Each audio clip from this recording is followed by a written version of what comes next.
El día domingo, día del Señor. Amén. Bueno, los niños van a subir a su lección. Los niños van a su lección, por favor. Amén.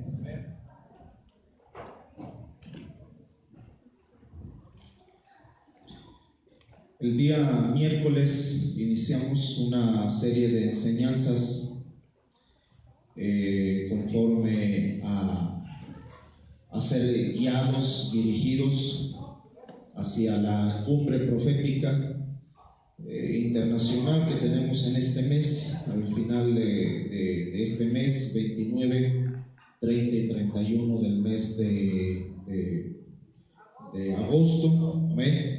Entonces nos estamos encaminando hacia ello, nos estamos enfilando hacia esta convocatoria que el Espíritu de Dios está haciendo. No considere que es una convocatoria que yo estoy haciendo o que el hombre está haciendo.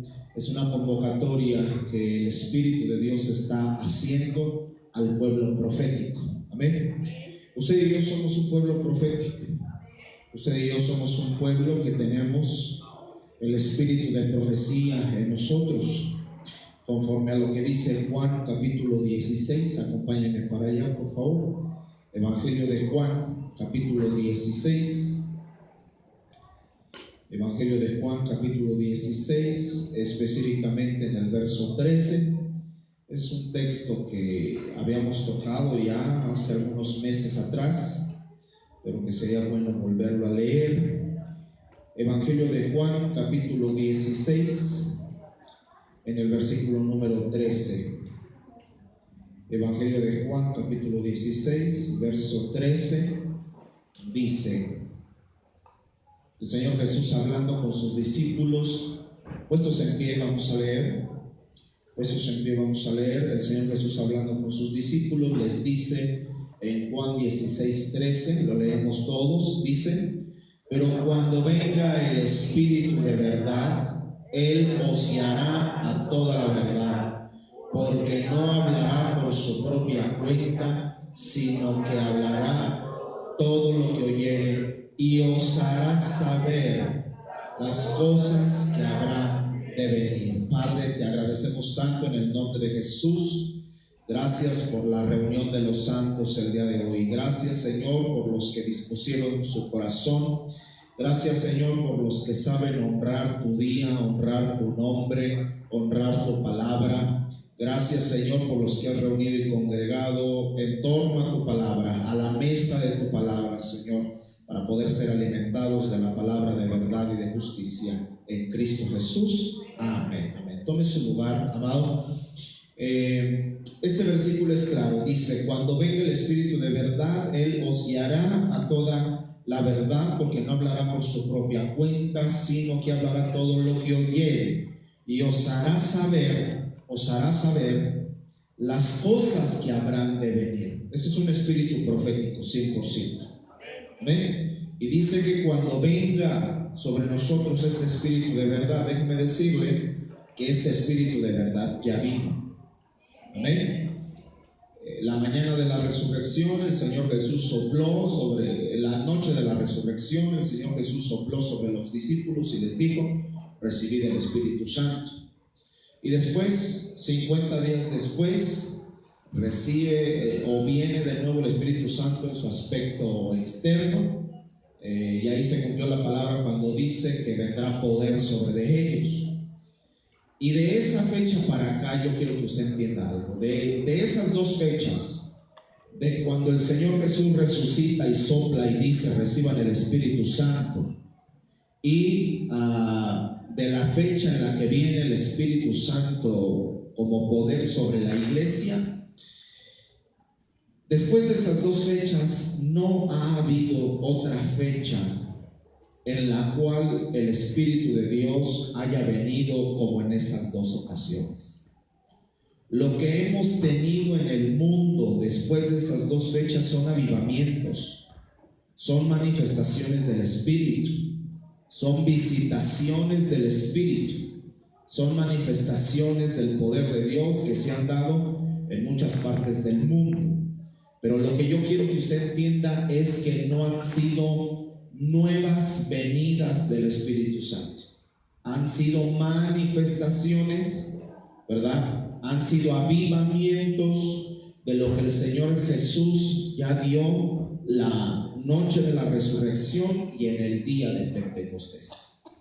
Entonces, en alguna de esas dos fechas, ya sea en la noche de la resurrección o 50 días después en Pentecostés, este Espíritu ya vino. Amén. Este Espíritu ya vino, este Espíritu ya le fue dado a la iglesia.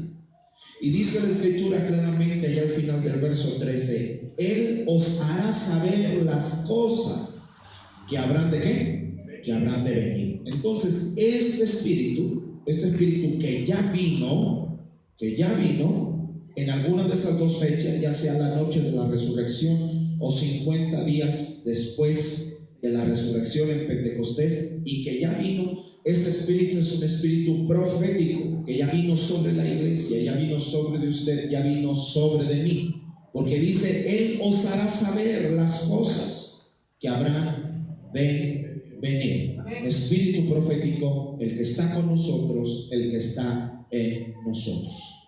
Así que, al ser un pueblo profético, necesitamos entender cuál es el trabajo profético, cuál es la responsabilidad profética y cuál es la consecuencia de la irresponsabilidad profética. Vuelvo a repetir: cuál es el trabajo profético, cuál es la responsabilidad profética y cuál es la consecuencia de la irresponsabilidad profética. Usted y yo tenemos que saber. Yo, porque funciono en el oficio profético, pero usted, porque es un pueblo profético. Ambos tenemos que saber, por cuanto sobre nosotros ha venido el Espíritu profético, que nos hará saber todas las cosas y nos mostrará lo que habrá de venir.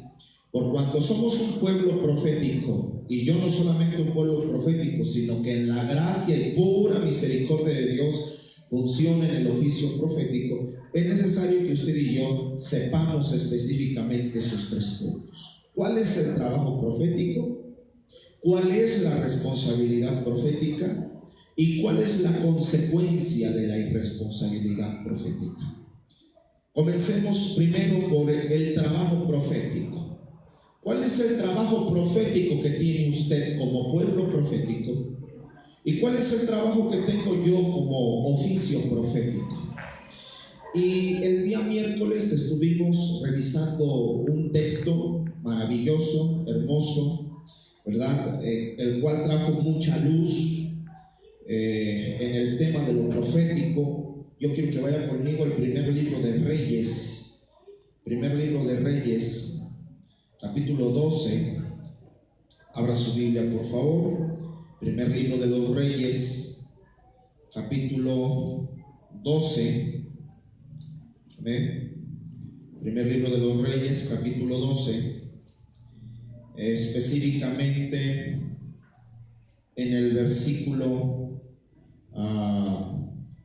número 19 en adelante. Vamos a leer desde el 20. ¿Sí?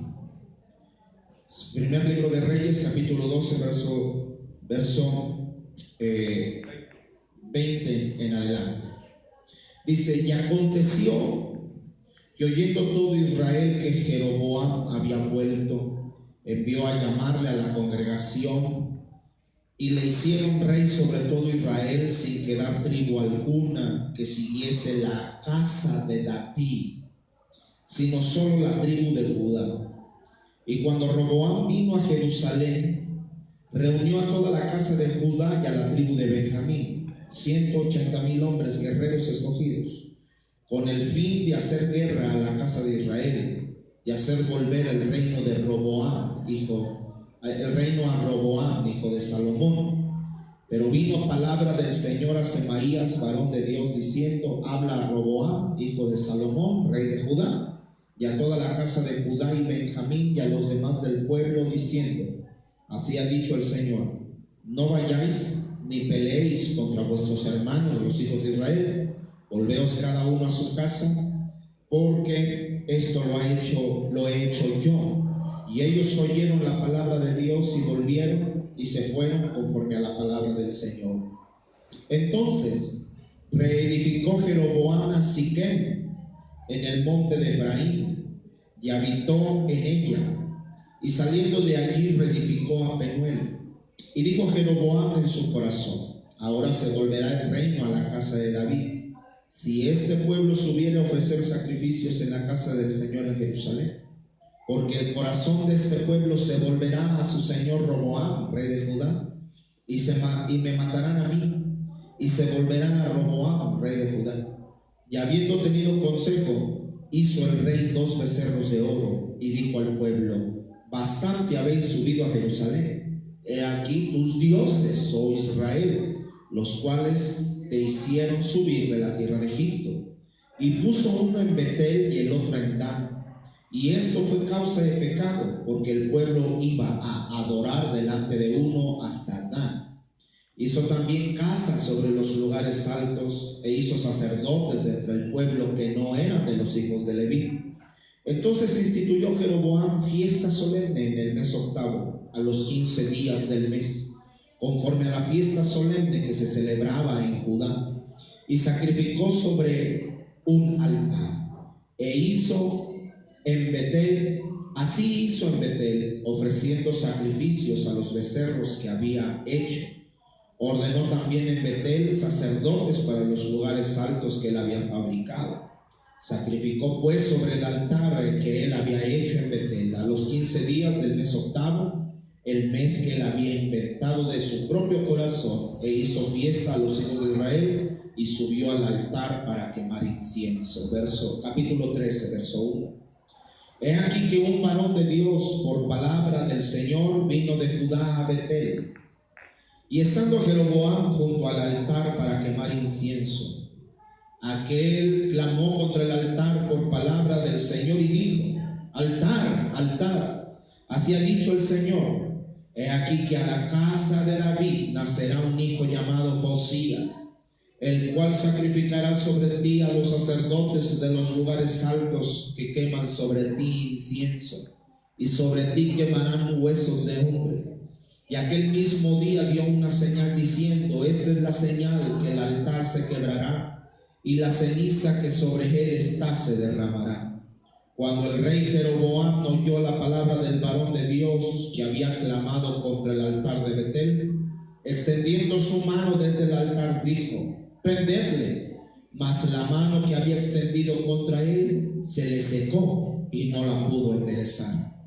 Y el altar se rompió y se derramó la ceniza del altar, conforme a la señal que el varón de Dios había dado por palabra del Señor. Entonces, respondiendo el rey, dijo al varón de Dios: te pido que ruegues ante la presencia del Señor tu Dios y ores por mí, para que mi mano me sea restaurada. Y el varón de Dios oró al Señor, y la mano del rey se le restauró y quedó como era antes. Y el rey dijo al varón de Dios: ven conmigo a casa y comerás, y yo te daré un presente. Pero el varón de Dios dijo al rey: aunque me dieras la mitad de tu casa, no iría contigo, ni comería pan, ni bebería agua en este lugar. Porque así me está ordenado por palabra del Señor, diciendo: no comas pan, ni bebas agua, ni regreses por el camino que fueres. Regresó pues por otro camino, y no volvió por el camino por donde había venido a Betel. Verso 11. Moraba entonces en Betel un viejo profeta, el cual vino su hijo y le contó todo lo que el varón de Dios había hecho aquel día en Betel. Le contaron también a su padre las palabras que había hablado al rey. Y su padre les dijo: ¿por qué camino se fue? Y sus hijos le mostraron el camino por donde había regresado el varón de Dios que había venido de Judá. Y él dijo a sus hijos: ensilladme el asno Y ellos le ensillaron el asno y él lo montó. Y yendo tras el varón de Dios, le halló sentado debajo de una encina y le dijo: ¿Eres tú el varón de Dios que vino de Judá? Él dijo: Yo soy. Entonces le dijo: Ven conmigo a casa y come pan. Mas él respondió: No podré volver contigo, ni iré contigo, ni tampoco comeré pan ni beberé agua contigo en este lugar, porque por palabra de Dios me ha sido dicho: no comas pan ni bebas agua allí, ni regreses por el camino por donde fueres. Y el otro le dijo, mintiéndole: Yo también soy profeta como tú. Y un ángel me ha hablado por palabra del Señor, diciendo: tráele contigo a tu casa, para que coma pan y beba agua.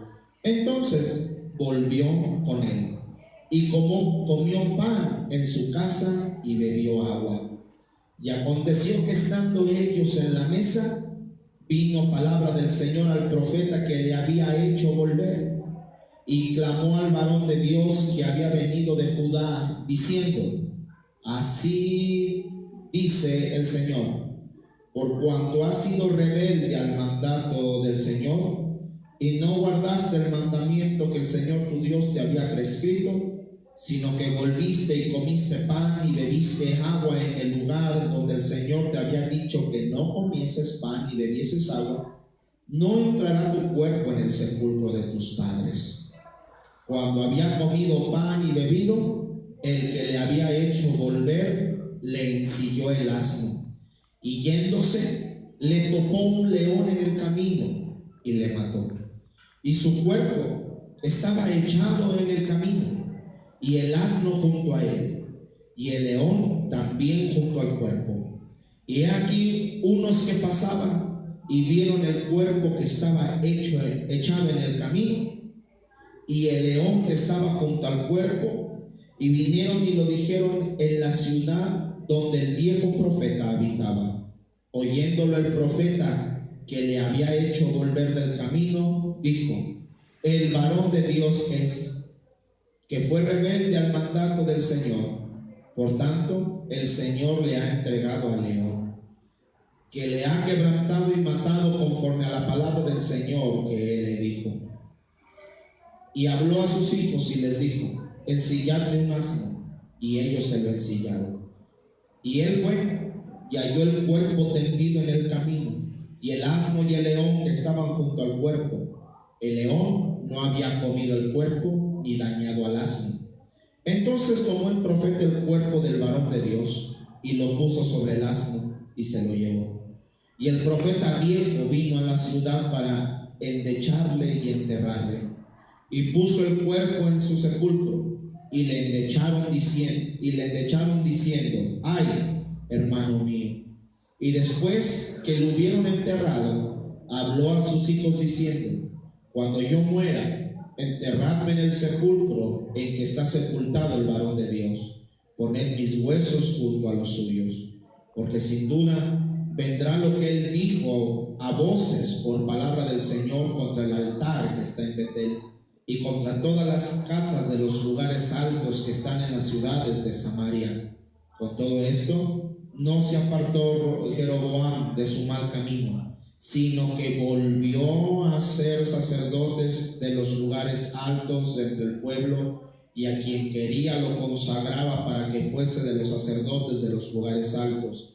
Y esto fue causa de pecado a la casa de Jeroboam, por lo cual fue cortada y raída de sobre la faz de la tierra. Qué tremenda historia la que estamos leyendo aquí. Sin embargo, en todos estos pasajes que hemos leído, en todos estos versículos, nos habla precisamente de los tres puntos que quiero tocar con usted. Número 1, el trabajo profético. ¿Cuál es el trabajo profético?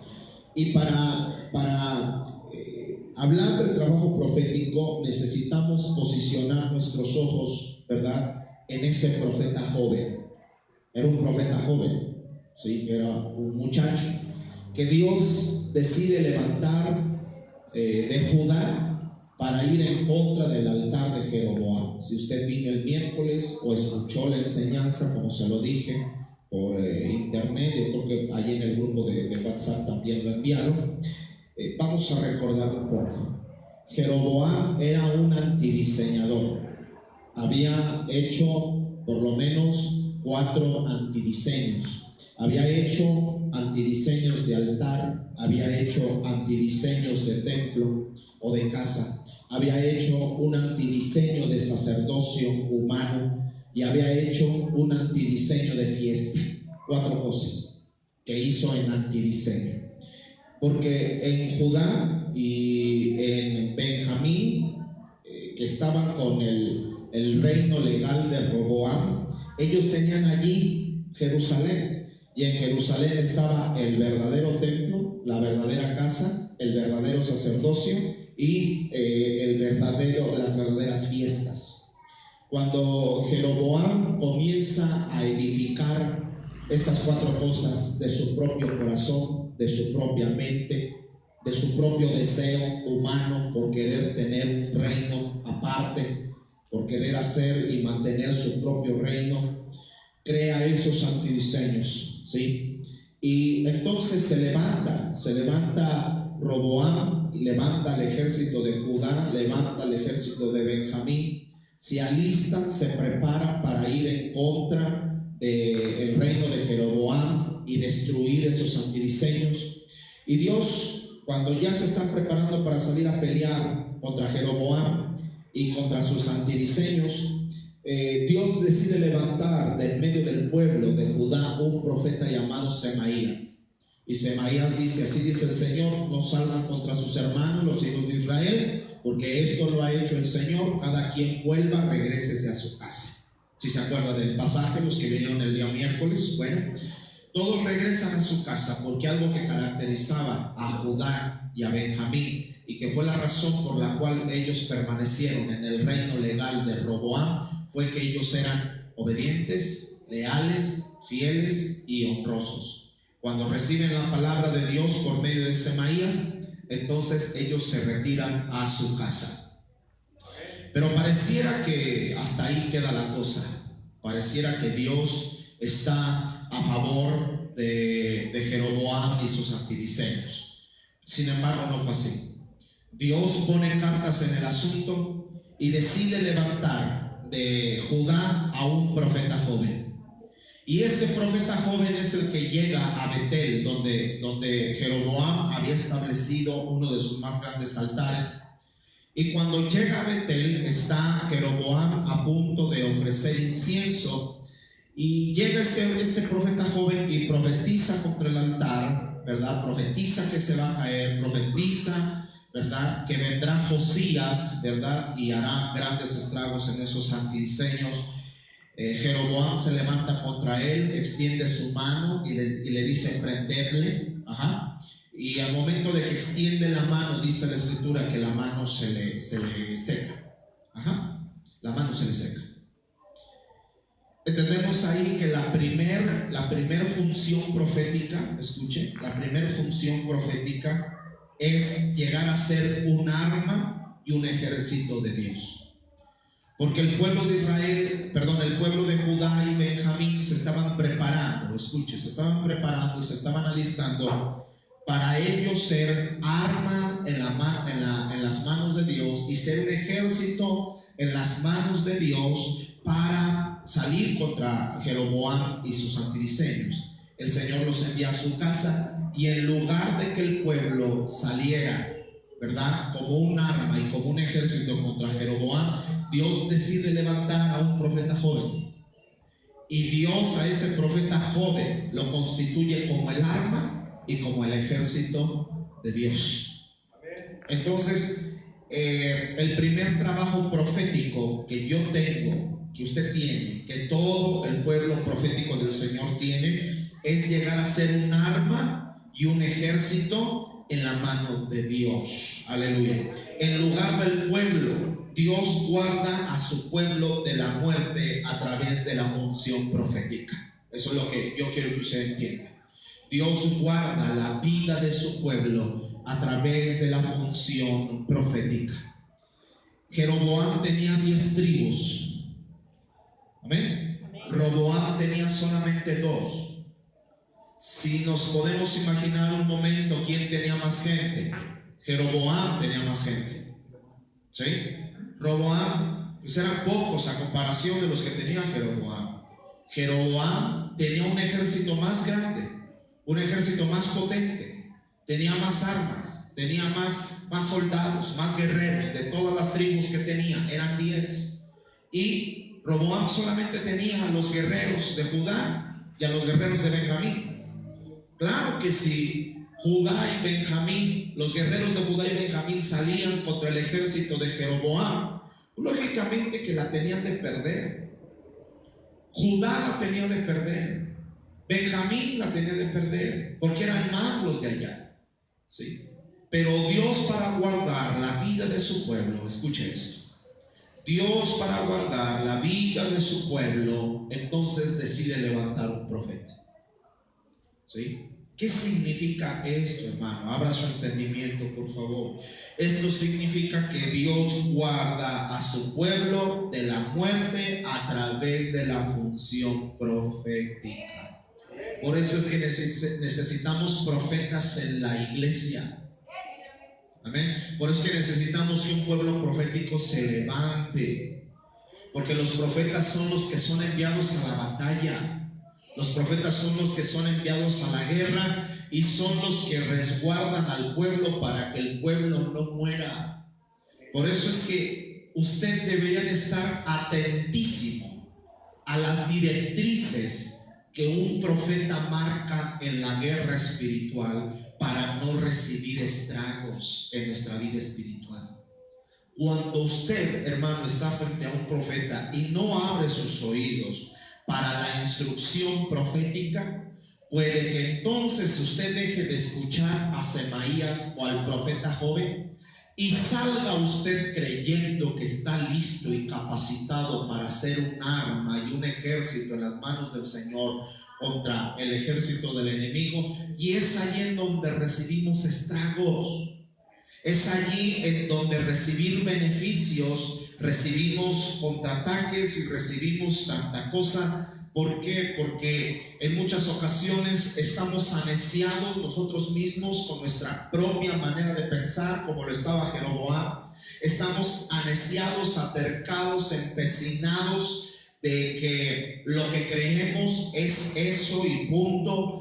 Y por eso es que mucha gente no se congrega, no se reúne. Por eso mucha gente dice, no, yo iré cuando necesite, porque ellos, escuchen, porque ellos no tienen en estima y sobre todo no saben el peso que tiene el escuchar la voz de Dios a través de voces proféticas que Él ha puesto en la iglesia para ser instruidos, para ser enseñados para la batalla. Porque parte de la batalla puede ser que no pelees, sino que guardes la calma, que guardes la paz y que te vayas para tu casa. O en otras ocasiones hay que salir a la batalla, pero todo está direccionado a través de una voz y de un ministerio profético. Por eso es que usted y yo deberíamos de orar para que se levanten profetas verdaderos en la casa, para que se levanten profetas verdaderos entre nosotros, para que se pueda fortalecer el pueblo profético. Hermano, usted no puede cerrar sus oídos a la instrucción profética, porque a veces la instrucción profética le va a decir cada quien a su casa, y eso va a ser guerra. Que usted se vaya a su casa y guarde la paz es parte de la estrategia divina para ganar la batalla. No sé si usted me está entendiendo, pero en otras ocasiones la instrucción profética le va a alinear, le va a instruir, le va a capacitar, le va a empoderar, le va a mostrar el panorama de cómo está la batalla, para que usted no salga con los ojos cerrados, ¿verdad? Y reciba los estragos de la batalla. Esta es la importancia que tiene el aprender a honrar a los profetas. Y no porque yo sea uno de ellos, pero me siento en la obligación, ni siquiera en el derecho, pero sí en la obligación de enseñarle a usted la importancia de honrar lo profético. Aleluya. De respetar lo profético. Ahí nadie dijo amén. Porque lo que hoy en día tenemos son confrontaciones directas a lo profético. Y es que lo profético suele ser muy duro, lo profético suele ser muy a rajatabla, lo profético suele ser muy loco, muy descabellado. ¿Sí? Imagínense ese profeta joven, llega a donde está el altar de Jeroboam y sin decir agua va, comienza altar, y así, una palabra dura. Porque en el altar estaba la inversión material, la inversión económica de Jeroboam. Y que un loco llegue y diga te vas a caer porque no estás en el diseño de Dios, porque no eres el diseño original de Dios, era una palabra dura. Por eso es que Jeroboam levanta la mano y dice prenderle. Pues sí, pues es que ¿quién se va a poder quedar callado ante una palabra dura? Regularmente siempre lo profético no llega con hermanito, hermanita. Regularmente lo profético o la palabra profética no es una palabra de hermanito, peace and love, todos nos amamos, todos nos queremos. Regularmente siempre la voz profética es derecha a la flecha. Y mucha gente no soporta eso. Y reacciona como Jeroboam contra la voz profética sin entender que es tan peligroso extender la mano contra lo profético, hermano, que podemos en lugar de recibir vida, recibir muerte. Porque cuando la escritura dice que Jeroboam extendió la mano y se le secó, realmente significa que la mano se le murió. La mano se le murió. Entonces, la primera función profética, hermano, es ser armas y ejército de Dios. Pero para eso necesitamos ser instruidos por los profetas. Vuelvo a repetir, en algún momento los profetas van a decir tranquilos, no pasa nada, cada quien a su casa. Esa será parte de la estrategia para ganar la batalla. O en otras ocasiones lo profético te dirá, sí, vamos a la batalla, pero mire, un comando va a llegar de este lado, un comando va a llegar de este lado, así y así y así se van a hacer las cosas. Usted recuerda, no sé si usted lea la Biblia, para empezar, ¿verdad? Hay un pasaje en las Escrituras que dice que los filisteos estaban en guerra contra los hijos de Israel. Los filisteos estaban en guerra contra los hijos de Israel y les ponían emboscadas. Los filisteos les ponían emboscadas, trampas, para que cayeran en esas trampas y los filisteos pudieran ganar la batalla. Pero siempre que los filisteos ponían trampas al ejército de Israel, siempre Israel nunca caía en ellas. Nunca caía en las trampas, nunca caía en las emboscadas, nunca. Y entonces los filisteos dicen, bueno, ¿qué está sucediendo? ¿Qué está pasando? Entre nosotros, fíjese lo que dijeron los filisteos, entre nosotros ha de haber un soplón, entre nosotros ha de haber, ¿verdad? Como dijeron allá en el norte, una chiva que va y les comunica todas las planes que nosotros tenemos, que les indiquen dónde están las trampas, y por eso es que ellos no caen en nuestras trampas. Y entonces un filisteo dice, no creo que sea así. Yo creo saber qué es lo que pasa. Lo que pasa es que ellos tienen profeta en su pueblo. Y el profeta les declara a ellos por dónde andar y por dónde no andar, porque allí están las trampas, porque allí están las emboscadas. Y por eso es que nosotros no les hemos podido ganar, por más que hemos hecho planes espléndidos para ganarles la batalla, no hemos podido hacerlo. Y es que ellos tienen, ¿qué cosa? Profeta en casa.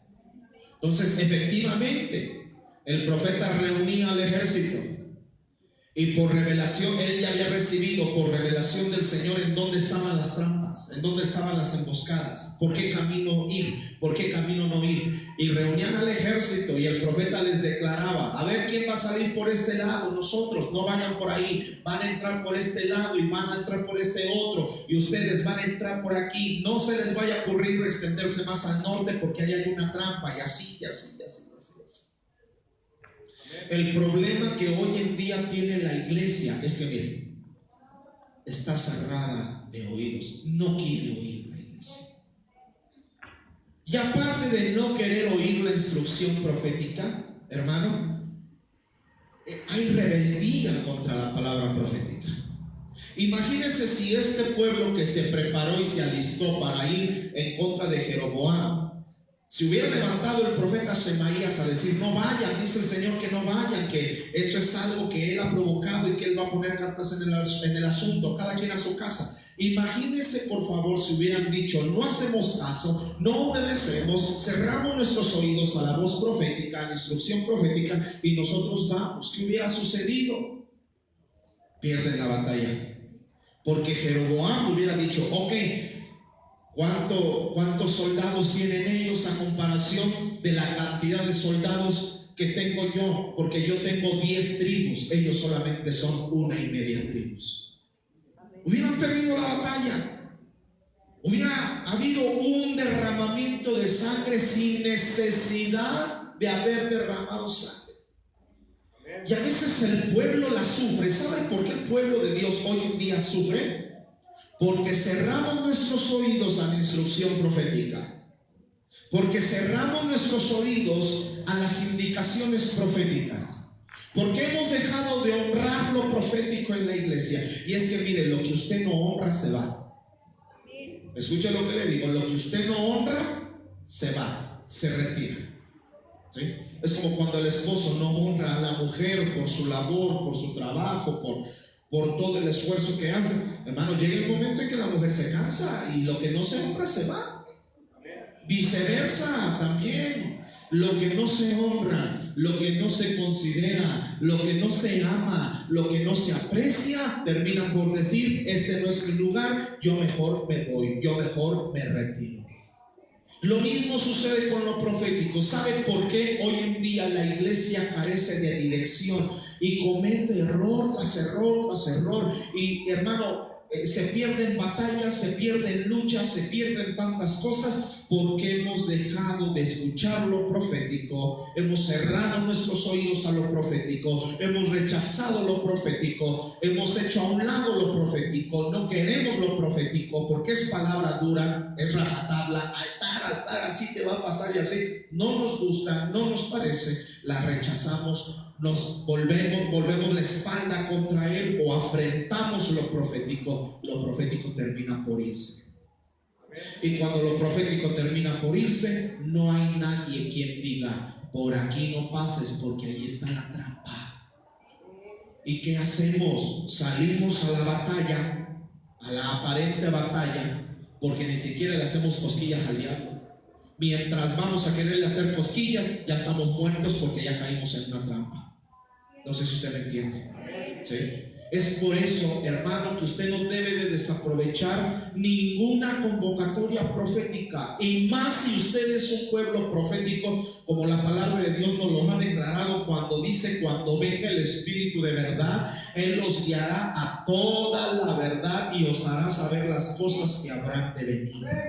Cada que hay una convocatoria profética, debemos de tener nuestros ojos, nuestros oídos abiertos.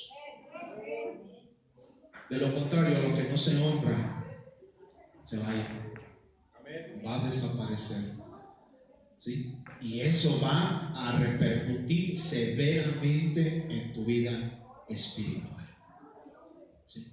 De hecho, hermano, cuando hay una iglesia profética o hay un profeta ministrando, nadie debería de faltar, como lo hacen a menudo. Solamente veamos hoy. Hay gente que no se ha parado aquí por 2 semanas. Hay gente aquí que no se ha parado por 3 semanas. Y de alguna manera hay para la otra, hay para la otra, hay para la otra. Como cuando pasa el niñito a vendernos el dulce cruce, hay para el otro. ¿Sí? O cuando no le damos al viene, hay a la vuelta, hay a la otra. Porque no sabemos el peso que tiene el ser instruidos por lo profético.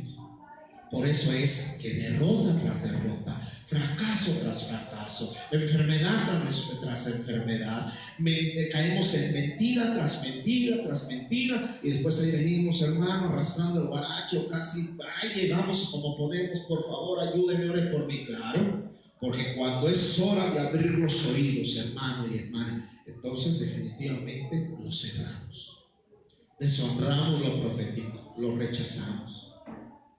Usted no tiene que considerar lo profético como lo pastoral. Lo pastoral es la expresión de amor y la expresión de la ovejita y acariciarla, pero lo profético va más allá. Amén. Entonces, yo lo que sí le aclaro es que yo nunca pedí yo tener esto que tengo.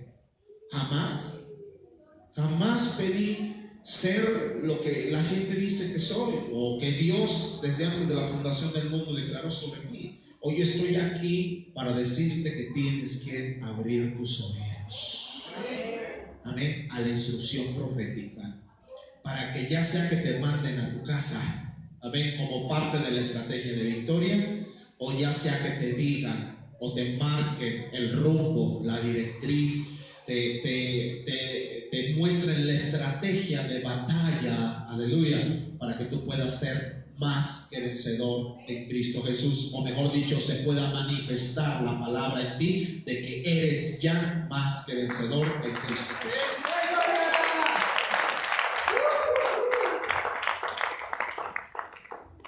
Primer trabajo profético: ser armas y ejército de Dios en lugar del pueblo. Dios guarda a su pueblo de la muerte a través de la función profética. Número dos. Segundo trabajo profético: darle apertura a la reforma. Darle apertura a la reforma. ¿Ven? Darle apertura a la reforma. Usted y yo, al ser un pueblo profético, estamos llamados a abrirle la puerta a la reforma. Mire, cuando llega este profeta joven a Betel, a donde Jeroboam había establecido el altar, cuando llega le profetiza: altar, altar, así te dice el Señor. Fíjese, desierto de la casa de David. Se está refiriendo a la tribu de Judá, a la tribu de Benjamín y al reino legal de Roboam. De la casa de David vendrá Josías. Y Josías todavía no nacía. Vendrá uno llamado Josías, el cual va a quemar sobre de ti a los sacerdotes de las casas de tus lugares altos, y quemará sobre ti los huesos de los hombres. Y como señal de esto, el altar se va a romper. Fíjese que este profeta joven estaba profetizando a un reformador. Josías, cuando usted estudia la vida del rey Josías, porque llegó Josías, ¿sí? Se manifestó Josías. Josías vino a ser efectivamente un reformador. Fue Josías efectivamente el que derribó los altares que había levantado Jeroboam. Fue Josías efectivamente el que derribó los becerros de oro que había levantado Jeroboam. Fue Josías efectivamente, hermano y hermana, el que destruyó las casas en los lugares altos. Fue Josías efectivamente el que terminó con el sacerdocio humano que Jeroboam había establecido. Josías vino a ser un reformador. El segundo trabajo que tenemos los profetas es abrirle la puerta a la reforma. Hello. Abrir la puerta a la reforma. Pero para eso el profeta tiene que estar abierto personalmente a ser reformado. No podemos profetizar reforma si nosotros no estamos dispuestos a ser reformados también junto con la reforma. Porque miren, mientras que estamos profetizando la reforma, mientras que estamos hablando de la reforma, detrás de nosotros ya viene el río de la reforma. Y nosotros estamos dentro del caudal, porque estamos profetizando que viene. Y cuando profetizamos que viene la reforma, tarde que temprano la reforma, hermano, como un río, también nos va a atrapar. Si profetizamos reforma, usted y yo debemos de saber que Dios también quiere que nosotros personalmente aceptemos en primer lugar la reforma. Porque nadie da lo que no tiene. Yo no puedo profetizar una reforma si yo no pretendo ser reformado. Para profetizar una reforma, para abrirle puerta a una reforma, yo necesito entender que el primero que necesita ser reformado o entrar a un continuo proceso de estar reformado soy yo. Hermanos, si queremos ser un pueblo profético y que cumplamos nuestro rol profético, nuestra función profética, como lo que somos, porque sobre nosotros ya está el Espíritu de verdad, el cual nos está guiando a toda verdad, el cual, amado hermano, hermana, ya sabemos cosas que han de venir, y yo le profetizo una cosa: la reforma de la iglesia se va a acelerar. La reforma que Dios está haciendo en México para con la iglesia se va a acelerar. Pero para nosotros poder ser parte de la historia de la iglesia en México, de cómo el Señor renueva las cosas hasta llegar a una restauración plena antes de que Él venga, hermano, usted y yo necesitamos estar dispuestos a ser reformados. Y mire que la reforma implica muchas cosas. La reforma, primero, número uno, implica derribar barreras mentales. Derribar barreras mentales. Una persona, hermano, que tiene fortísimas barreras mentales es una persona que se va a oponer a la reforma. Se tienen que caer las fortalezas mentales si pretendemos nosotros ser reformados para poder profetizar esta reforma, para poder profetizar que viene de nuevo Josías, aleluya, que está reformando las cosas, que viene de nuevo sobre la tierra el espíritu de Josías, que derribará los antidiseños, que quitará los antidiseños y que establecerá el diseño correcto o proclamará el diseño divino de la iglesia. Usted y yo primero tenemos que pretender que esas barrerotas mentales que nos hemos creado por años, hermano, se vengan abajo. Amén. Y a veces esas barreras no se caen con un empujón de mano. A veces esas barreras hay que golpearlas. Hay que tomar un mazo y hay que golpear. A veces hay que dinamitar esas barreras mentales. Por eso es que, como los profetas, una de sus funciones es abrirle la apertura a la reforma. Cada que usted a veces se encuentra bajo la guianza o el manto profético de alguien que está profetizando una reforma, oiga, quizá muchas veces que usted viene, usted quisiera que la palabra que le suelto y que le doy sea una palabra de lo más hermosa y más bonita posible. Pero cada que usted viene, hermano, y viene el momento de la palabra, hay algunos que ya hasta se imaginan al pastor con el mazo aquí.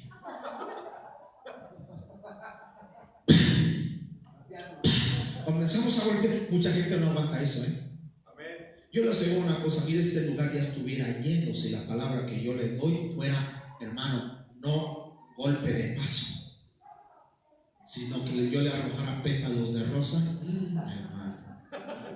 ¿Sí? Pero como cada que usted viene para acá, que estoy golpeando, mi intención no es golpear su tierno corazón. Mi intención no es golpearle a usted que es una bella rosa del jardín. Mi intención es derribarle a usted las barrerotas, mire, que usted trae. No sé si usted me está entendiendo.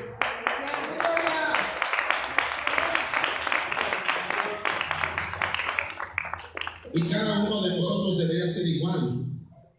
deberíamos de traer un mazo en la mano, que no significa tu carácter no transformado, Tener el mazo en la mano no significa tu carácter no transformado. Porque mucha gente puede llegar a pensar y puede llegar a creer que ese carácter duro, herido, no transformado, es que ¿sabes por qué soy así? Porque como dijo el profeta, traigo el mazo en la mano. No, espérenme, no, ese no es el mazo. Tu carácter demoníaco no es el mazo, O sea, lo que me estoy refiriendo es, no seas duro en tu carácter no transformado.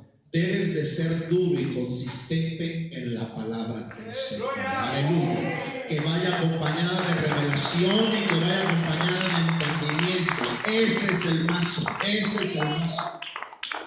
¿Amén? Pero resulta que el pueblo profético el día de hoy ni la Biblia lee. Ni la Biblia lee. Entonces, ¿de qué manera tomamos el mazo? Acompañado de revelación, no de literalismo, sino de revelación, para golpear esas barreras mentales. No podemos. Y usted no puede argumentar que ese carácter, vuelvo a repetirle, del Adán caído, no transformado, sea su mazo. Ese no es el mazo. Es que por eso soy duro. No es así. Ahí yo creo que usted tiene que pasar un proceso en donde el espíritu humano termine controlando las áreas dolientes de su alma. Eso es otra cosa. Amén. Pero el pueblo profético le abre la puerta a la reforma, pretendiendo querer ser nosotros primero reformados, recibir nosotros primero la reforma, con todas sus implicaciones. Que venga la destrucción de barreras mentales, número 1. Número 2, que venga la confrontación a lo religioso. Porque algo que se opone a la reforma es lo religioso. Y lo religioso se tiene que caer. Hello. Lo religioso se tiene que venir abajo. Por lo tanto, para que se caiga lo religioso, usted y yo debemos de entender una cosa. Es importante tener un entendimiento profundo de la gracia del Señor y de un nuevo y mejor pacto en Cristo Jesús. Usted no puede, como pueblo profético, usted no puede ser ignorante de un nuevo y mejor pacto. Como un pueblo profético, usted no puede ser ignorante de las implicaciones eternas que tiene la gracia del Señor.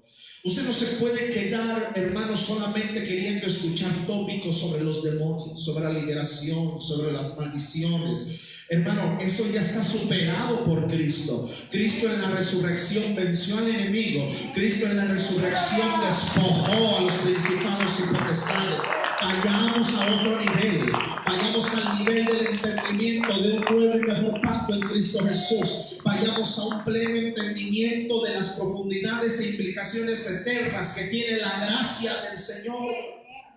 Aleluya. Porque solamente, hermano, eso nos ayudará a ir en contra y haciendo presión para hacer retroceder lo religioso que está impidiendo la reforma, que está impidiendo que la iglesia en México experimente una reforma profunda, una reforma de raíz, porque no solamente estamos hablando de una reforma conceptual, estamos refiriéndonos a una reforma de raíz, a tal punto que la revelación nos sabe entender y comprender que usted y yo somos nacidos de nuevo para un nuevo y mejor pacto, para una vida nueva, para una vida distinta, para una vida en victoria, para una vida en prosperidad, para una vida en sanidad, para una vida, aleluya, en Cristo Jesús.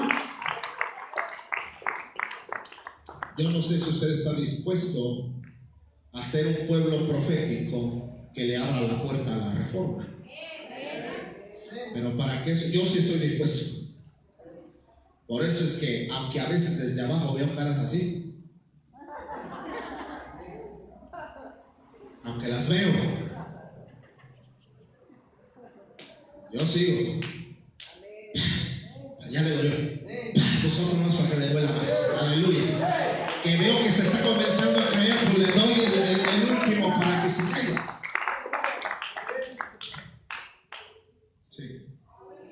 Yo estoy dispuesto, escúcheme lo que le estoy diciendo. Estoy dispuesto a perderlo a usted,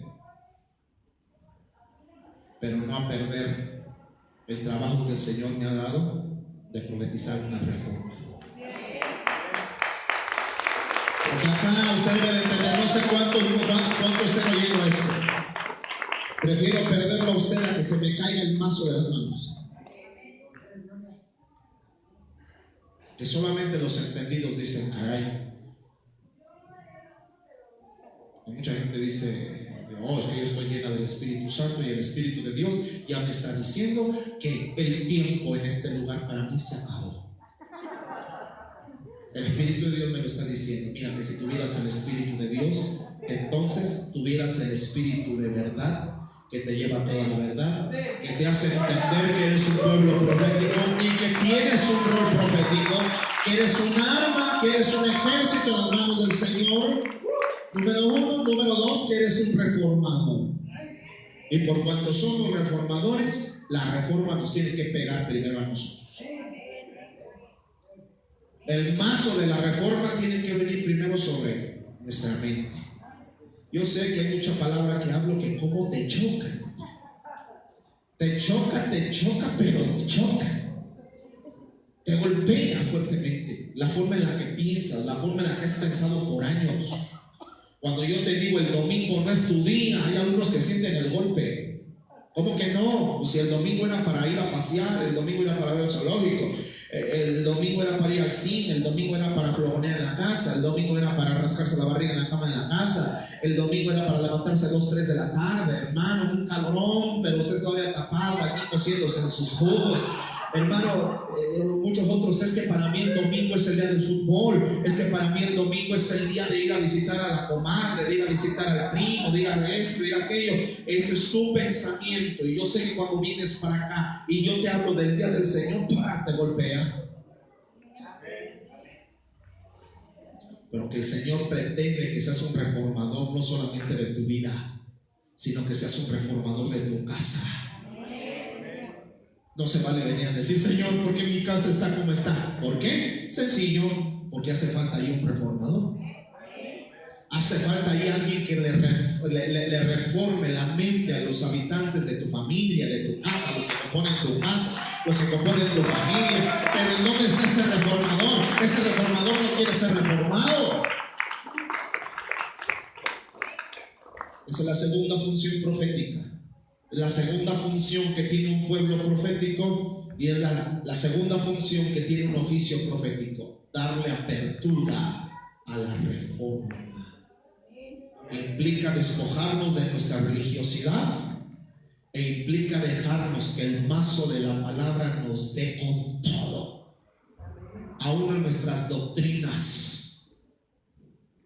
La doctrina de la bautista, la doctrina de la presbiteriana, la doctrina de la metodista, la doctrina de la Santa Pentecostés, la doctrina de la Pentecostés reformada, la doctrina de la Pentecostés reformada, más reformada de la reformada. Pero muchos dicen, no, así me enseñaron, así es.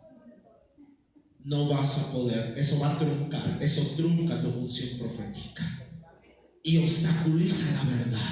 ¡Wow! Obstaculiza la verdad.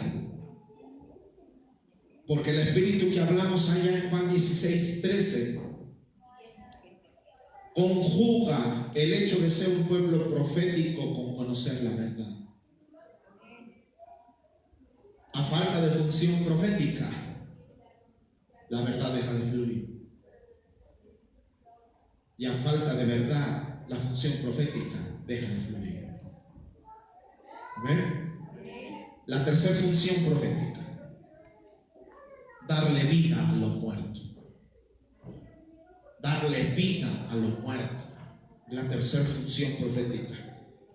¡Prendedle! Y la mano se le murió. ¿Amén? Y mire que la manifestación de la muerte de esa mano ya estaba en el rigor mortis, un proceso que tienen los cuerpos que han muerto.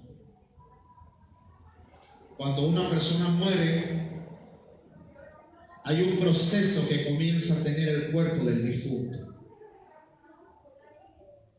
y llega el momento en el cual se tienen que apresurar. Por eso es que de inmediato cuando una persona muere hay que llamar a la funeraria, porque todavía el cuerpo se encuentra en condiciones para poder ser manipulado, para poder ser arreglado, para poder ser alistado para las honras fúnebres que se le vayan a dar. Pero llega el momento en el que ya no se puede hacer. Llega el momento en el que si la persona que muere con la boca abierta, llega el momento en el que ya no pueden cerrar la quijada, ya no la pueden subir, porque ahí hay algo que se llama ya el rigor mortis, una dureza. Cuando Jeroboam extiende su mano y le dice prendedle, dice que la mano se le seca, se le muere y ya no la puede mover. O sea que fue un proceso de muerte acelerado. Dios no le dio chance, oportunidad al brazo de Jeroboam de todavía poder ser manipulado, ya muerto pero manipulado. No. Un rigor que ya no podía enderezar la mano. Una muerte apresurada. Pero ahí está el profeta joven. Y entonces Jeroboam comienza a clamar: varón de Dios, hombre de Dios, mi mano, ora por mi mano para que el Señor me la restaure, para que tu Dios me la restaure. Y allá va el profeta joven y ora por él al Señor, y dice que ese brazo muerto, duro, sin experimentar el proceso de la muerte, sin una muerte instantánea, comenzó a recuperar la movilidad otra vez y le fue restaurada. Ese es el tercer trabajo que tiene un pueblo profético: impartir vida a lo muerto, darle vida a lo muerto, quitarle lo rígido a lo que ya está rígido, quitarle lo duro a lo que ya está duro. Otra vez, aquí entramos a lo que hemos venido a hablar. Hay gentes de ustedes que son tan duras como el brazo de Jeroboam, que tienen el corazón como el brazo de Jeroboam, duro. Tienen la cabeza dura, la mente dura, el corazón duro. Amén. Y el bolsillo duro, durísimo también. La economía también está durísima. Hey, hello. Solamente como 2, 3 se ríen los demás. El trabajo de lo profético es llegar y quitarlo. Quitarlo. Mire, no sé a cuántos de ustedes algún día, yo creo que todos en algún momento, o algunos, no quiero ser tan exagerado, pero a lo mejor has pintado tu casa, has venido, has pintado aquí la iglesia, te pones una ropita ahí, la que casi ya no uses, ¿verdad? O cuando usted hace mezcla para pegar unos tabiques, no sé. Usted está trabajando y parte de la pintura le cae en la playera que usted se puso, en el pantalón que usted se puso, o está haciendo la mezcla, ¿verdad? Y también se salpica la ropa de la mezcla que usted está haciendo, los zapatos no se digan. Pero resulta que usted quiere volver a utilizar esa ropa. Lógicamente que no la va a dejar sucia hasta que la vuelva otra vez a utilizar. Usted está trabajando. Llega el momento en que quiere lavar su ropa, pero la mezcla ya está dura. La pintura ya está dura sobre la ropa o sobre los tenis que usted ocupó. ¿Qué es lo que usted hace? Le voy a decir lo que yo hago. Lo que yo hago es tomar la playera, tomar el pantalón de mezclilla que traía, y cuando veo la dureza, eso es lo que yo hago, no sé usted. Tomo la parte de la pintura dura o de la mezcla dura y hago esto. No tallo. Primero hago esto para que se cuartee. Yo lo hago, a lo mejor va a decir usted, pues es el único loco que lo hace, ¿verdad? Para que se cuartee y caiga en polvo, y lo único que quede, hermano, es la marca del polvo y se pueda lavar más fácilmente.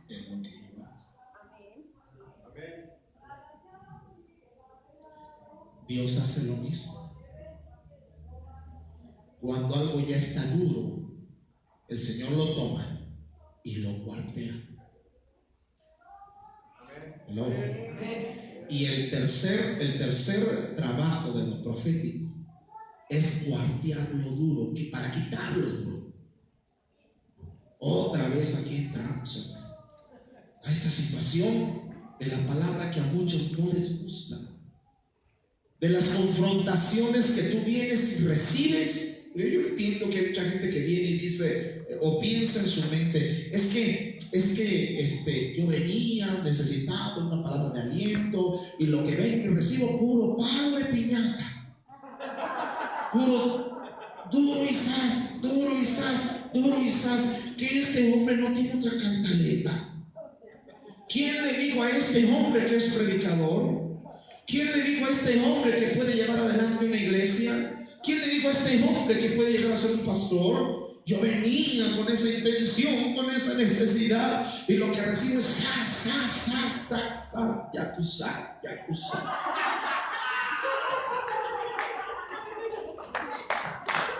Golpes por todos lados.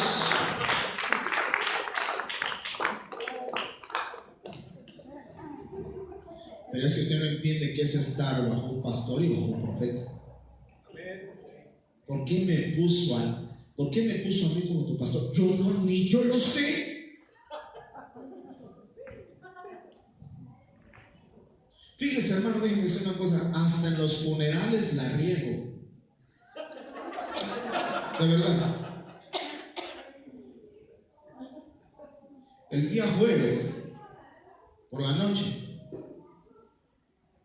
fui a un funeral y voy en el carro hacia el lugar donde el funeral. Me llama mi apóstol y me dice, alístate porque vas a dar tú el mensaje. Yo voy a llegar, yo voy a orar, yo voy a cantar, hago lo que yo tengo que hacer, pero tú vas a dar el mensaje. Bueno, está bien. Y llegué al funeral, estuve en el funeral, saludé a todo el mundo, buenas noches. Comenzó el servicio, los cantos, las oraciones, y llegó el momento de la palabra. Ahí voy. En obediencia siempre ahí voy. Entonces comienzo a ministrar una palabra. Yo ya estaba por acabar, hermano. De verdad se lo aseguro, yo ya estaba por acabar. Ya eran 11:30, 12 de la noche aproximadamente. Ya estaba cansado. Yo lo que dije fue, bueno, si la hermana ya descansa, pues yo también ya quiero descansar, por eso ya voy a acabar. Me apresuré. Estaba yo por acabar. Cuando el Espíritu de Dios me habla y me dice, diles que no se afanen en sus odios, rencores, amarguras, faltas de perdón. Estaba yo hablando y a punto de acabar y termino. Y no se afanen, por favor, con odios, rencores, amarguras, y menos en este momento que la persona ya no está, y que explota una mujer que estaba ahí. Explotó.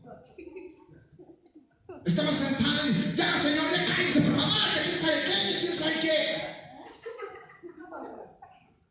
Y acabé diciendo, si ya saben cómo predico, ¿para qué me invitan?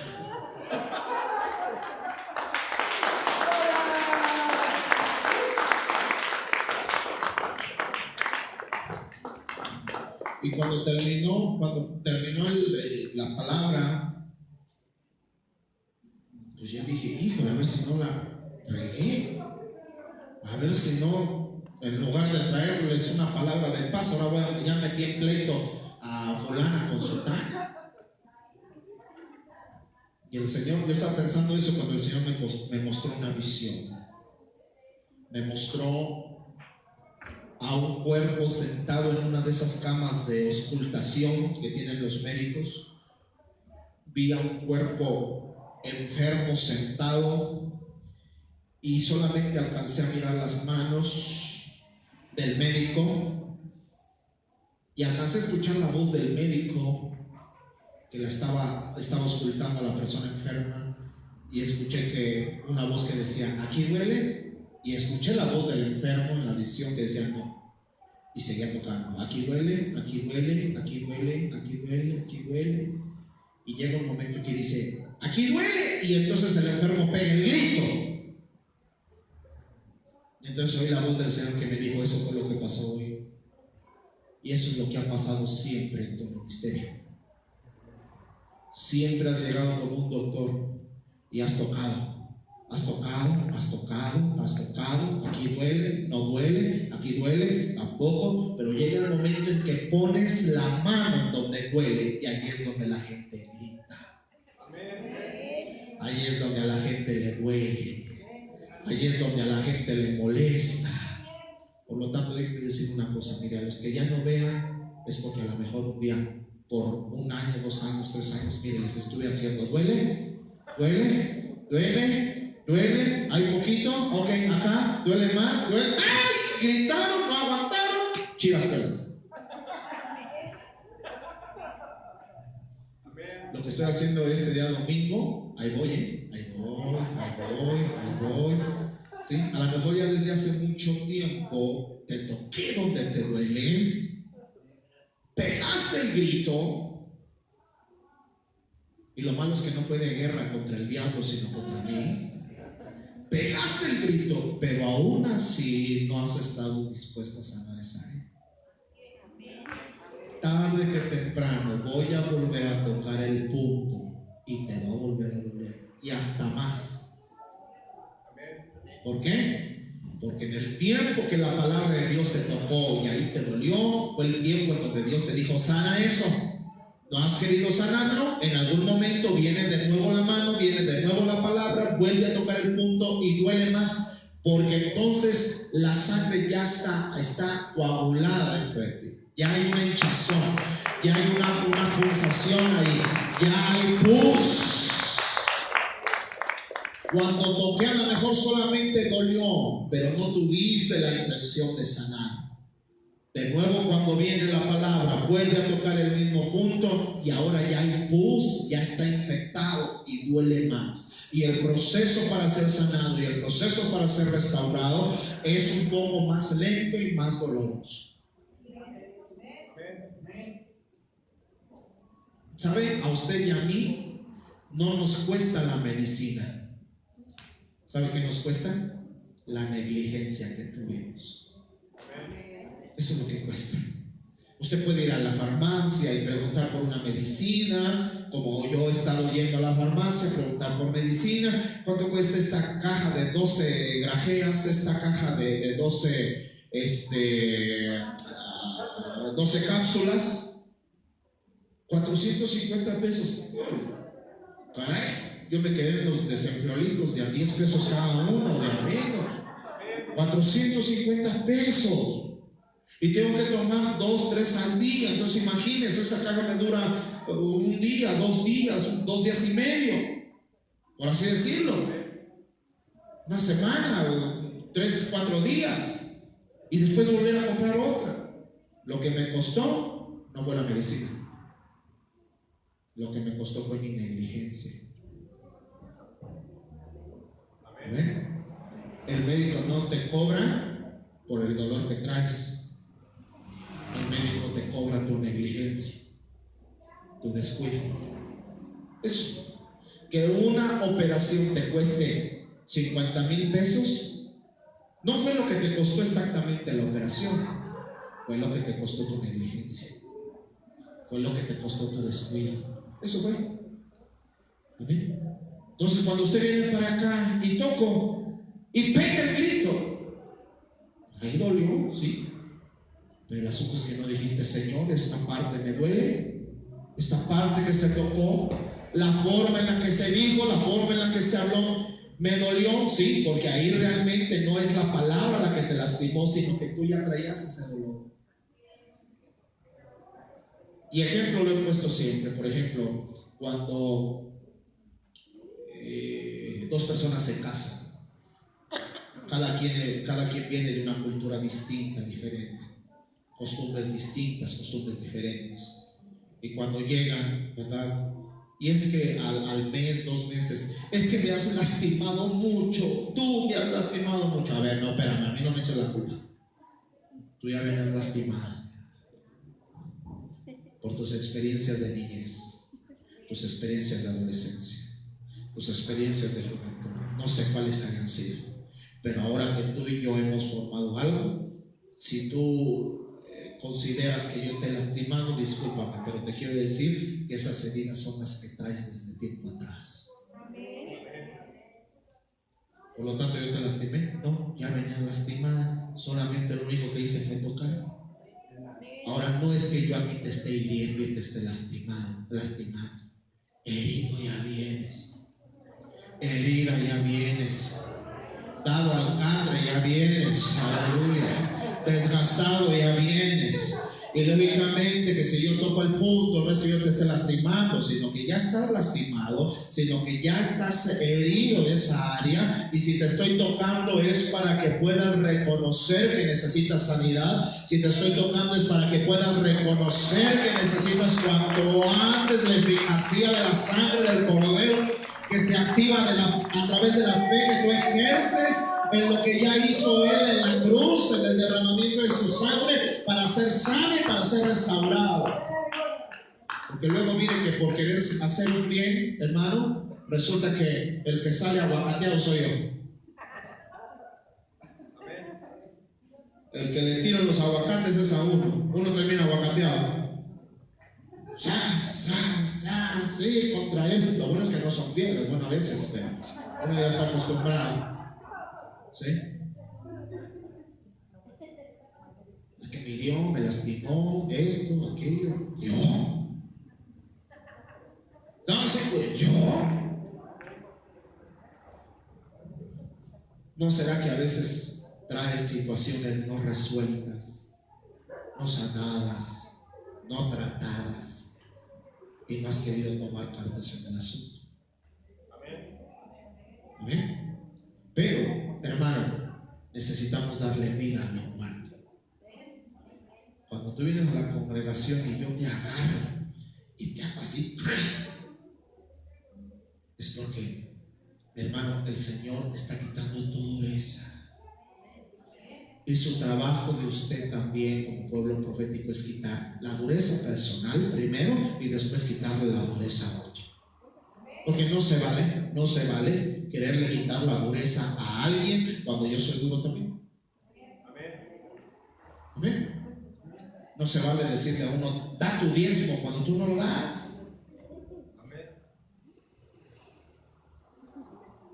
Bueno, entonces ninguno de los dos da. No, tampoco se trata de eso. Mira que inteligente me saliste. La Biblia dice que seamos inteligentes para lo bueno. Para lo bueno. Y eso es bueno porque te conviene. Darle a Dios lo que es el Señor es bueno porque te conviene. Y quiero terminar. Mire, me quedé en el primer punto, en el trabajo profético. El cuarto punto, el cuarto trabajo profético es ir en contra de los antidiseños. Ir en contra de los antidiseños. Ese es el trabajo de usted y es el trabajo mío. ¿Sí? Y eso ya lo hicimos el día miércoles. Que este profeta joven llegó y fue en contra del antidiseño de Jeroboam. ¿Qué hace? Lo denuncia y lo rompe. Lo denuncia y lo rompe. A mí no me cabe en la mente, no puedo yo entender cómo es que puede llegar un profeta diciendo que ha recibido una palabra de Dios a una congregación que salió en división, que salió de manera ilegal como Jeroboam, que la gente que tiene es por cumplidos y por regalitos y por nada más, como Jeroboam lo hizo y lo quiso hacer con este profeta joven. ¿Usted se acuerda? Una vez que le sana el brazo, te invito a mi casa para que comas y te voy a dar un regalito por ahí. Así es la forma en que siempre los Jehová actúan. ¿Sí? Yo no entiendo cómo hay profetas que lleguen a lugares que salieron en división, que salieron en ilegalidad, que salieron en tantas formas incorrectas, y que puedan llegar y decir: tengo una palabra de Dios. Así te dice el Señor, pueblo mío, te voy a hacer crecer y te voy a multiplicar. Y los que te atacan caerán a tus pies y reconocerán que yo estoy contigo. Wow, sí los hay, ¿eh? Por eso yo cada que llego a una congregación que me invitan siempre investigo quién es tu cobertura. Si a mí me dicen mi cobertura es el apóstol fulano de tal, ok, ¿sigues con él? Sí, ahí seguimos trabajando. Ok, perfecto, puedo darte una palabra. Pero si a mí me dicen: no, es que yo tenía como cobertura a fulano de tal, pero ahora mi cobertura es su tal de tal, pero ahora también la estoy pensando con ese porque ya me encontré una cobertura mejor. Por puro cumplido voy y predico la palabra, pero me abstengo de dar profecías. Porque no vaya a ser que le esté dando una profecía a un altar fuera de orden. No vaya a ser que yo vaya a estarle soltando una profecía a un altar ilegal, fuera del diseño que Dios le reveló al Roboam de aquel ministerio. Yo mejor por eso, yo no me quiero hacer partícipe. Vuelvo a repetir: si anuncio la palabra, si predico, trato de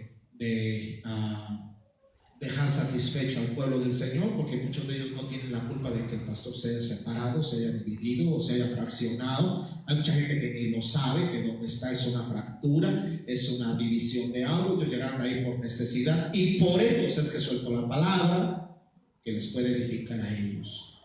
Pero yo, a sabiendas de que ese lugar es un lugar ilegal, yo no puedo soltar una palabra ni profetizar, porque este profeta joven no lo hizo. Los profetas y el pueblo profético somos antidiseños. Antidiseños. Y el miércoles le enseñé que entonces es importantísimo conocer cuál es el diseño, y eso lo voy a enseñar después. ¿Cuál es el diseño y cuál es la verdad? ¿Amén? Y solo conociendo el diseño y conociendo la verdad es la única forma que vamos a discernir en qué altar adoro, en qué casa yo ofrezco mi incienso para el Señor. Amén. Póngase de pies, den una ofrenda de palmas al Señor. Amén. Vamos a desear.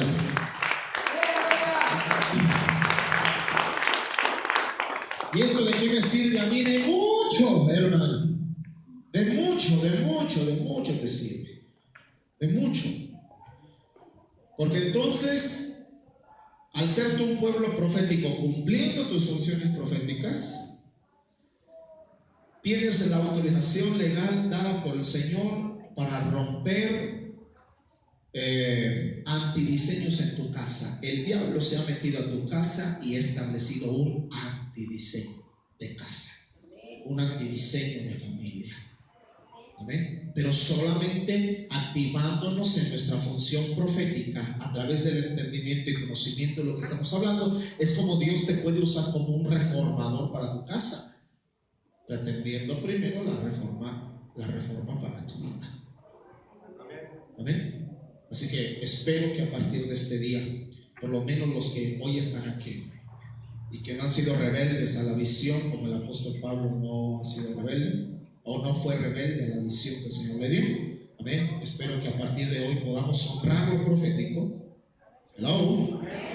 Podamos ser leal al Dios que ha establecido lo profético, ser fieles al diseño original del Señor, amén, y sobre todo que tengamos la disposición para abrir nuestros oídos a lo profético, ya que eso o nos marca el rumbo para salir a la batalla o nos puede mandar en paz a nuestras casas, haciéndonos entender que el Señor se está haciendo cargo de la situación que tú tienes. ¿Amén? Padre, en el nombre de Jesús, gracias por el corazón de tus hijos y de tus hijas, Señor, que hoy están aquí, Señor. Padre, en el nombre de Jesús te agradecemos tanto, Señor, que tú nos hayas dado profetas, Señor. Te agradecemos tanto, Señor Dios, ser en esta temporada un pueblo que está despertando a lo profético, Señor.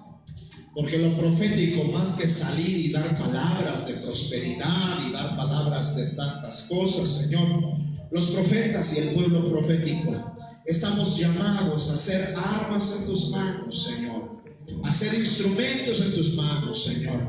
Padre, en el nombre de Jesús te damos gracias, porque más que ser nuestro rol dar palabras proféticas extravagantes que emocionen a la gente, estamos llamados, Señor Dios, a conocer el diseño, estamos llamados a defender el diseño, a establecer el diseño, estamos llamados a traer una reforma, Señor, a la forma de pensar. Estamos llamados a traer una reforma, Señor Dios, desde raíz, no solo una reforma conceptual, sino una reforma de raíz que traiga una transformación profunda al corazón de cada hijo tuyo en México y en el mundo. En el nombre de Jesús de Nazaret, Señor, perdónanos si en algún momento, Señor, hemos cerrado nuestros oídos a lo profético. Perdónanos, Señor, si en algún momento hemos, Señor, cerrado nuestros oídos y nuestro entendimiento a la instrucción profética. Hoy sabemos, Padre, que en muchas ocasiones tu palabra viene como un mazo, viene como un martillo para derribar mis barreras mentales, viene como un mazo, viene como un martillo, Señor, para derribar en mi corazón todo lo que se ha levantado contra tu conocimiento. En el nombre poderoso de Jesús de Nazaret, Padre, yo hablo que en medio de este pueblo tú te levantas un pueblo bien dispuesto, Señor. Tú te levantas un pueblo dispuesto, Señor, a escuchar tu voz. Un pueblo despierto, Señor Dios, a escuchar directrices, a ser enseñados, a ser instruidos, a ser capacitados, Señor, en su función, en su rol profético. En el nombre de Jesús de Nazaret, gracias, Señor, porque estamos creyendo que sobre la iglesia en México viene una aceleración de la reforma, Señor. Y estamos profetizando que viene una reforma de pensamiento en el nombre poderoso de Jesús, y que tu verdad, Señor, será manifestada para una libertad completa de tu pueblo, Señor, y que las naciones de la tierra sepan que en México está sucediendo algo, que en México tú ya estás haciendo algo, Señor, que en México está ocurriendo algo sin precedentes en ninguna nación de la tierra. En el nombre poderoso de Jesús, algo nuevo, algo distinto, Señor, porque queremos que México abra las alas como la águila que representa en su bandera, Señor.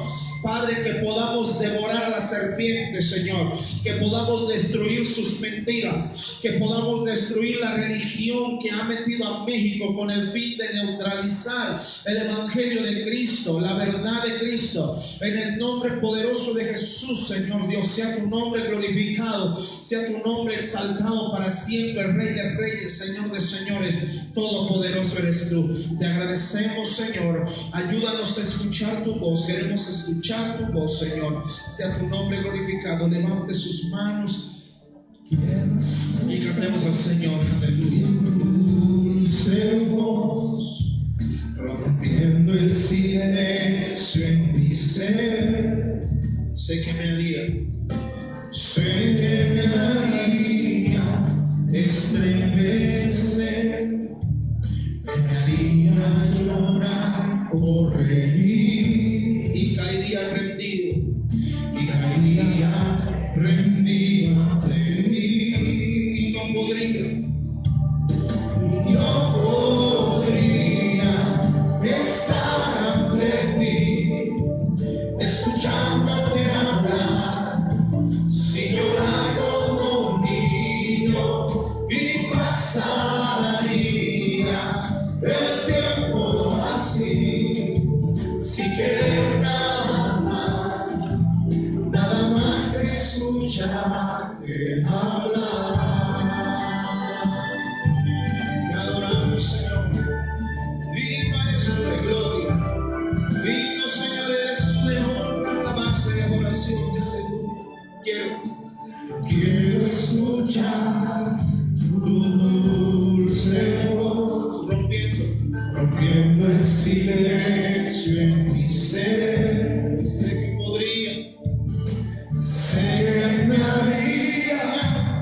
estremecer, me haría llorar o reír, y caería rendido ante ti. Dígaselo. Y no podría estar ante ti, escuchándote hablar, si llorar conmigo, y pasaría el tiempo así, sin querer nada más que escucharte hablar. Abre nuestros oídos, Señor. Abre nuestros corazones a ti, Jesús. Déjanos oír tu voz. Abre nuestro espíritu, Señor, e inflúyenos con tu verdad. Oh Dios, te exaltamos. Oh Dios, te damos la gloria, porque nos levantas hoy como un pueblo profético. Sea tu nombre exaltado, Señor. Digámosle.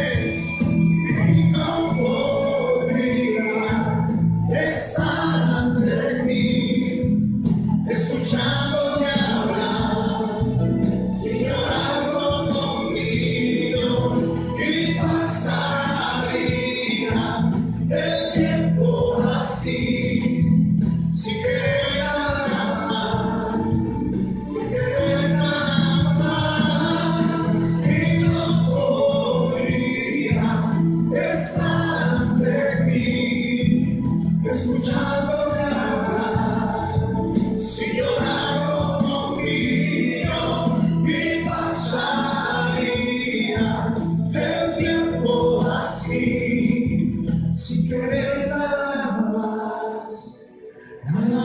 que escucharte hablar. Gracias, Señor. Eso es lo que anhelamos, eso es lo que queremos, y eso es lo que sabemos, Señor, que sucederá en Cristo Jesús. Amén y amén. Denle esa ofrenda.